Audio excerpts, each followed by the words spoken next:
வணக்கம் நேயர்களே.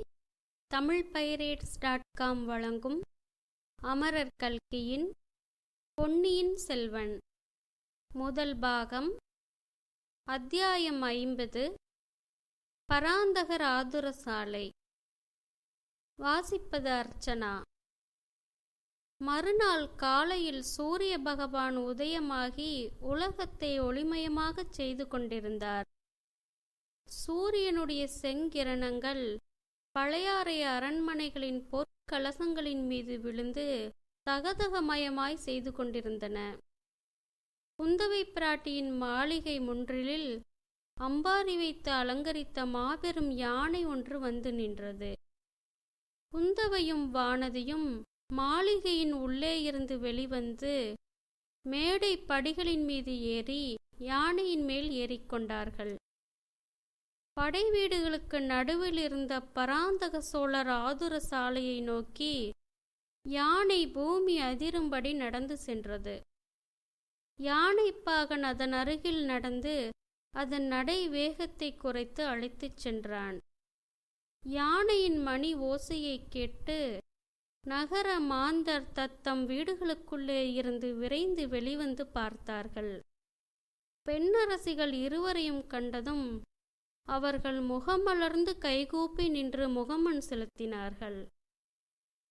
மற்ற வீதிகளைக் கடந்து யானை படைவீடுகள் இருந்த நகரத்தின் பகுதியை அடைந்தது.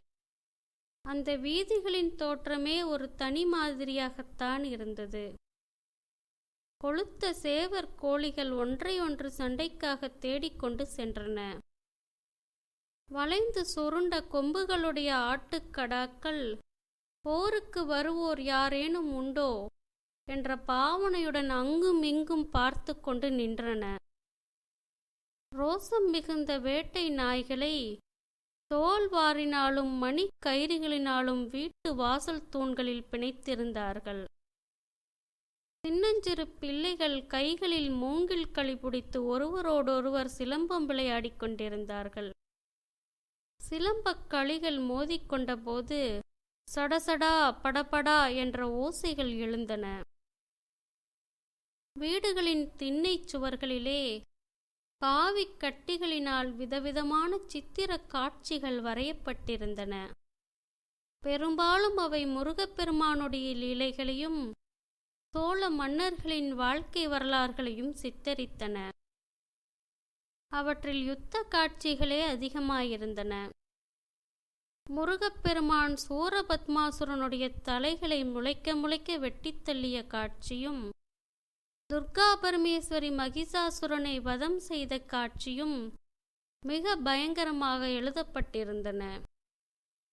தெள்ளாறு, தஞ்சை, குடமூக்கு, அரிசிலாறு, திருப்புறம்பயம், வெள்ளூர், தக்கோலம், சேவூர் முதலிய போர்க்களங்களில் சோழ நாட்டு வீரர்கள் நிகழ்த்திய அற்புத பராக்கிரம செயல்கள் திண்ணை சுவர்களில் தத்ரூபமாக காட்சியளித்தன.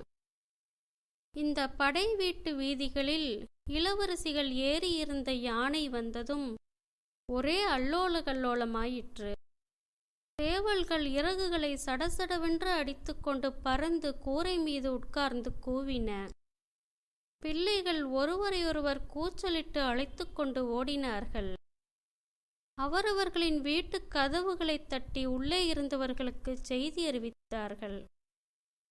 படை வீட்டு வீதிகள் வழியாக யானை சென்றபோது வீட்டு வாசல்தோறும் பெண்களும் குழந்தைகளும் முதியோர்களும் நின்று இளைய பிராட்டி குந்தவை தேவி வாழ்க, சுந்தர சோழரின் செல்வத் திருமகள் வாழ்க என்று வாழ்த்தி மகிழ்ந்தார்கள். அவர்களில் சிலர் யானையை தொடர்ந்து செல்லவும் ஆரம்பித்தார்கள்.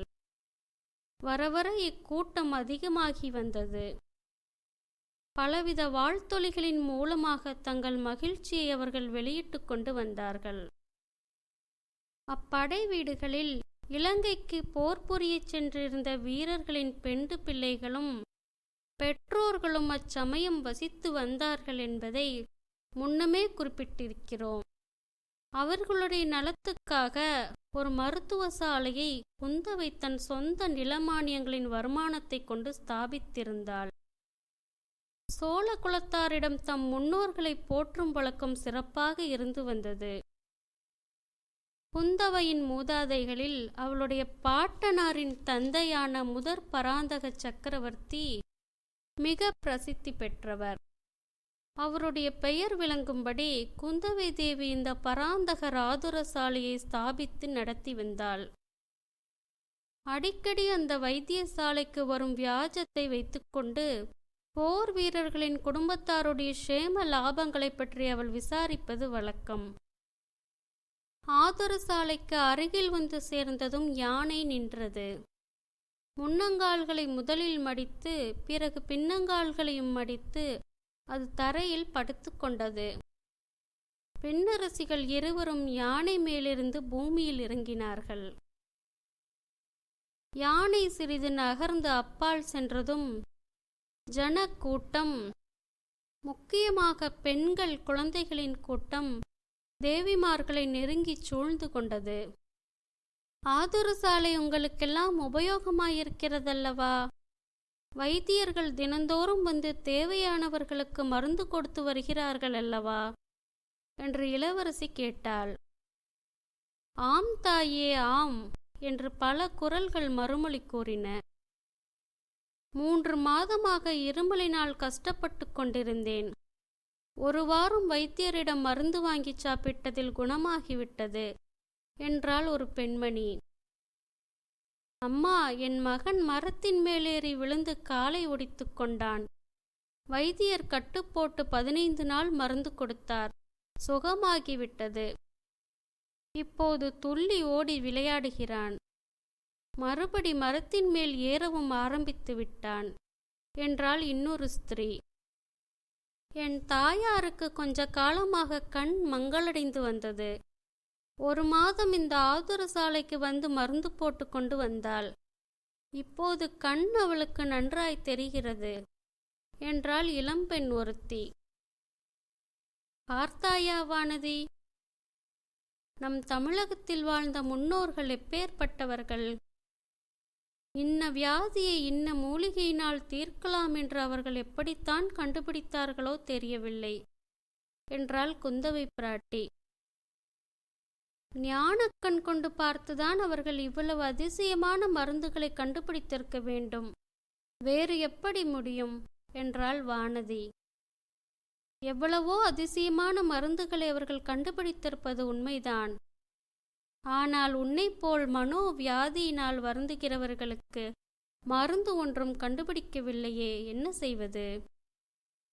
அக்கா, எனக்கு ஒரு மனோவியாதியும் இல்லை. கருணை கூர்ந்த இவ்விதம் அடிக்கடி சொல்லாதிருங்கள். என் தோழிகள் ஓயாது என்னை பரிகசித்து என் பிராணனை வாங்குகிறார்கள். நன்றாக வேண்டுமடி உனக்கு. உலகத்தில் ஒரு கவலையும் இல்லாமல் வாழ்ந்து வந்த என் தம்பியின் மனம் பேதலிக்கும்படி செய்துவிட்டாயல்லவா? ஒவ்வொரு தடவையும் இலங்கையிலிருந்து ஆள் வரும்போதெல்லாம் உன் உடம்பு எப்படி இருக்கிறது என்று கேட்டு அனுப்புகிறானே என்றாள் இளைய பிராட்டி.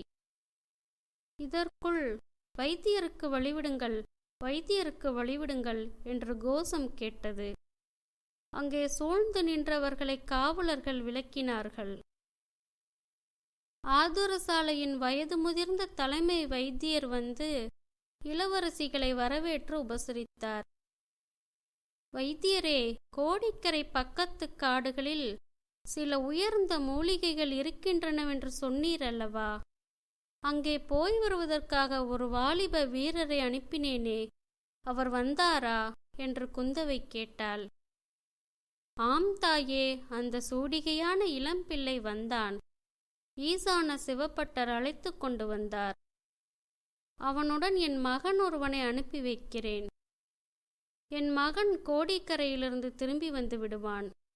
தாங்கள் அனுப்பிய வீரன் இலங்கை தீவுக்கும் போய் வருவதாகச் சொல்கிறான். இலங்கையிலிருந்து கூடவா மூலிகை கொண்டு வர வேண்டும் என்று வானதி கேட்டாள். ஆம் தாயே, லக்ஷ்மணருடைய உயிரை காப்பாற்றுவதற்காக அனுமார் சஞ்சீவி பர்வதம் கொண்டு வந்த போது கோடிக்கரை வழியாகத்தான் கடலை தாண்டினாராம். அப்போது சஞ்சீவி மலையிலிருந்து சில மூலிகைகள் கோடிக்கரை காட்டில் விழுந்தபடியால்தான் அங்கே இன்றைக்கும் நல்ல மூலிகைகள் கிடைக்கின்றன. இலங்கையில் சஞ்சீவி பர்வதமே இருந்தபடியால் அங்கே இன்னும் அபூர்வமான மூலிகைகள் மட்டும் கிடைத்துவிட்டால் சக்கரவர்த்தியின் நோயை நானே கட்டாயம் குணப்படுத்தி விடுவேன். கடவுள் கிருபையினால் அப்படியே ஆகட்டும். இப்போது அந்த வாலிபர்கள் இருவரும் எங்கே? உள்ளே இருக்கிறார்கள் அம்மா. பிரயாணத்துக்கு ஆயத்தமாகி தங்களிடம் விடை பெற்று கொண்டு புறப்பட காத்திருக்கிறார்கள். தலைமை மருத்துவர் அழைத்துச் செல்ல இளவரசிகள் இருவரும் ஆதுர சாலைக்குள் சென்றார்கள். அங்கே தாழ்வாரங்களில் மருந்து வாங்கிக் கொண்டு வந்தவர்களையும் மருந்துக்காக காத்திருப்பவர்களையும் பார்த்து கொண்டு நடந்தார்கள். அவர்கள் அனைவரும் குந்தவை பிராட்டியை பார்த்ததும் அகமும் முகமும் மலர்ந்து இவ்வளவு நல்ல மருத்துவச்சாலையை தங்களை ஏற்படுத்தி கொடுத்ததற்காக இளவரசியை வாழ்த்தினார்கள். தலைமை மருத்துவரின் அறையில் இருவர் காத்திருந்தனர். அவர்களில் நம் வந்தியத்தேவன் புதிய முறையில் உடையணிந்திருந்ததை பார்த்து இளைய பிராட்டி புன்னகை பூத்தாள். வானதிக்கும் அவ்வீரனை ஒருவாறு அடையாளம் தெரிந்துவிட்டது. குந்தவையின் காதோடு, அக்கா, குழந்தை ஜோதிடரின் வீட்டில் பார்த்தவர் மாதிரி இருக்கிறதே என்றாள். அவர் மாதிரிதான் எனக்கும் தோன்றுகிறது. ஜோதிடரை பார்த்த பிறகு வைத்தியரிடம் வந்திருக்கிறார். உன்மாதிரியே இவருக்கும் ஏதாவது சித்தக்கோளாறு போலிருக்கிறது என்று சொல்லிவிட்டு வந்தியத்தேவனை பார்த்து, ஏனையா, சக்கரவர்த்தியின் உடல் நலத்துக்காக மூலிகை கொண்டு வருவதற்கு இலங்கைக்கு போக ஒப்புக்கொண்டவர் நீர்தானா என்று கேட்டாள். வந்தியத்தேவனுடைய கண்களும் கண் இமைகளும் வேறு ஏதோ இரகசிய பாஷையில் பேசின. ஆனால் வாயினால், ஆம் இளவரசி, நான் தான் இலங்கைக்கு போகிறேன். ஒருவேளை அங்கு இளவரசரை பார்த்தாலும் பார்ப்பேன். அவருக்கு ஏதாவது செய்தி சொல்ல வேண்டுமா என்று கேட்டான். பார்த்தால் அவசியம் இந்த செய்தியை சொல்லுவீர்.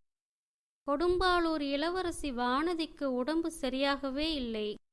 அடிக்கடி நினைவு இழந்து மூர்ச்சை போட்டு விழுகிறாள்.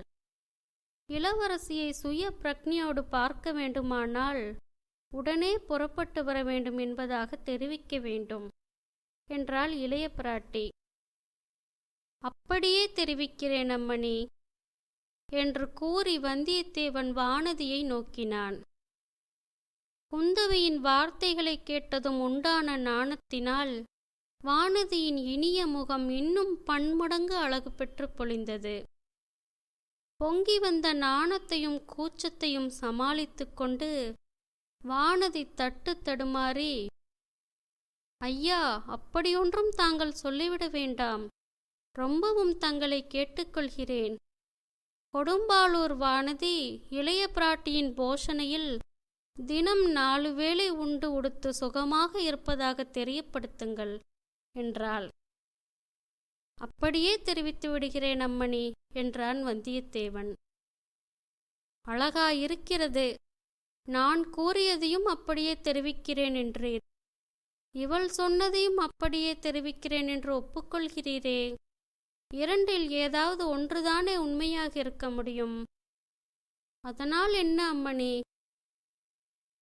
வாதி கூறியதையும் பிரதிவாதி சொன்னதையும் அப்படியே நான் சொல்லிவிடுகிறேன்.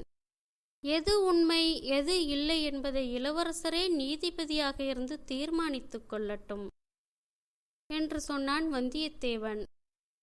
ஆனால் ஒருவர் சொன்னதை இன்னொருவர் சொன்னதாக மட்டும் மாற்றிச் சொல்லிவிட வேண்டாம்.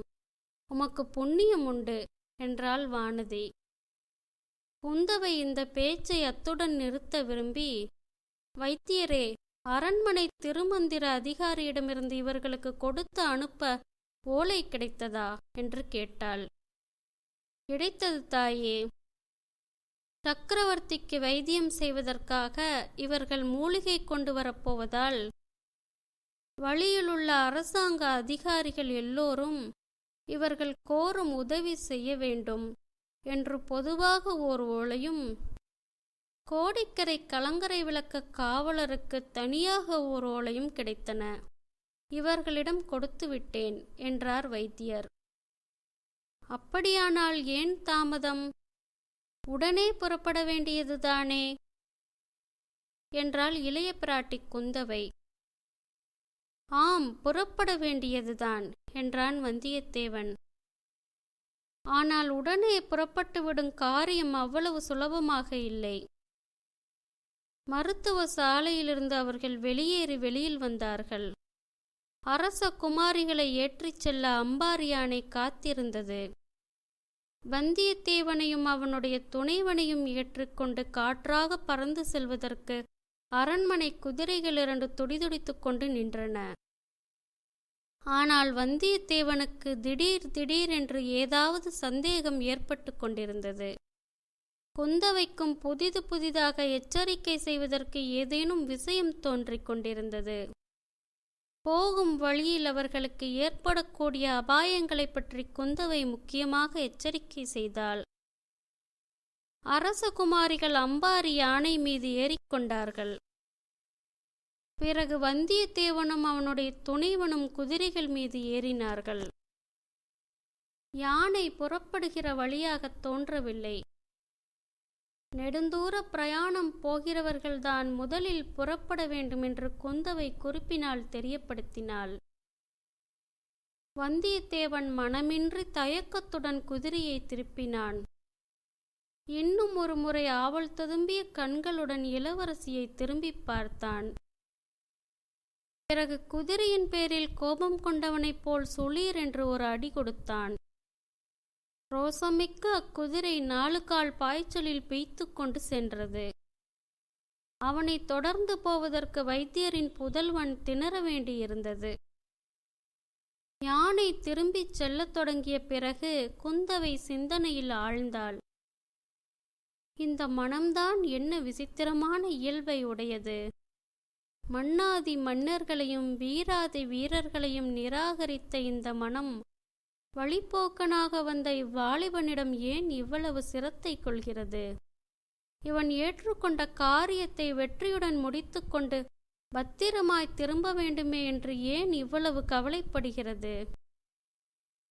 அக்கா, என்ன யோசிக்கிறீர்கள் என்ற வானதியின் குரல் குந்தவையை இந்த உலகத்துக்கு கொண்டு வந்தது. ஒன்றுமில்லை வானதி, அந்த வாலிபனுடைய அகம்பாவ சுபாவத்தை பற்றி யோசித்துக் கொண்டிருந்தேன். அவனிடம் என் தம்பிக்கு ஏன் செய்தி சொல்லி அனுப்பினோம் என்று இப்போது தோன்றுகிறது. ஆமக்கா, அவன் ரொம்ப பொல்லாதவன்தான். பெரிய கொள்ளைக்காரன் என்று கூட சொல்லத் தோன்றுகிறது. அது என்ன, கொள்ளைக்காரன் என்று எதனால் சொல்கிறாய்? சாதாரண கொள்ளைக்காரர்கள் பொன் வெள்ளி முதலிய பயனற்ற பொருள்களை கொள்ளையடிப்பார்கள். இந்த வாலிபன் சோழவள நாட்டின் குலதெய்வத்தையே கொள்ளையடித்து கொண்டு போய்விடுவான் என்று எனக்கு பயமாயிருக்கிறது. தாங்கள் அதற்கு இடம் கொடுக்க மாட்டீர்கள் அல்லவா என்று வானதி கூறினாள். அடிக்கள்ளி, உன்னைப் போல் என்னையும் நினைத்து விட்டாயா? அப்படியெல்லாம் ஒரு நாளும் நடவாது என்றாள் குந்தவை. யானை திரும்பி சிறிது தூரம் சென்றபோது வீதியில் ஓரிடத்தில் பெண்கள் பலர் கூட்டம் கூடி நிற்பதை அரசிளங்குமரிகள் பார்த்தார்கள். யானையை நிறுத்தச் செய்துவிட்டு, ஏன் கூட்டம் கூடி நிற்கிறீர்கள்? ஏதாவது சொல்ல வேண்டுமா என்று இளைய பிராட்டி குந்தவை கேட்டாள். அந்த பெண்களில் ஒருத்தி முன்வந்து, தாயே, இலங்கையில் உள்ள எங்கள் புருஷர்களைப் பற்றி ஒரு செய்தியும் இல்லையே. அவர்களுக்கு இங்கிருந்து அரிசி அனுப்பக்கூடாதென்று தஞ்சாவூர்காரர்கள் தடுத்து விட்டார்களாமே. வயிற்றுக்கு சாப்பாடு இல்லாமல் எப்படி அம்மா அவர்கள் சண்டை போட முடியும் என்று கேட்டாள். அதற்காக நீங்கள் கவலைப்பட வேண்டாம். மாமல்லபுரம் துறைமுகத்திலிருந்து அவர்களுக்கு வேண்டிய தானியம் போய்கொண்டிருக்கிறது. தஞ்சாவூர்காரர்கள் என்ன செய்தாலும் உங்கள் இளவரசர் சும்மா விட்டு விடுவாரா? சோழ நாட்டு மகாவீரர்கள் பட்டினி கிடக்கும்படி பார்த்து கொண்டிருந்து விடுவாரா என்றாள் இளைய பிராட்டி. வேறொரு சந்தர்ப்பமாயிருந்தால் குந்தவை அங்கேயே இறங்கி அந்த பெண்களுக்கு மேலும் சமாதானம் சொல்லியிருப்பாள். இப்போது அவளுடைய மனம் வேறு விதமான சஞ்சலத்துக்கு உள்ளாகி இருந்தபடியால் தனிமையை விரும்பினாள். யானை அரண்மனையை நோக்கிச் சென்றது. நன்றி நேயர்களே, மீண்டும் அடுத்த அத்தியாயத்தில் சந்திப்போம்.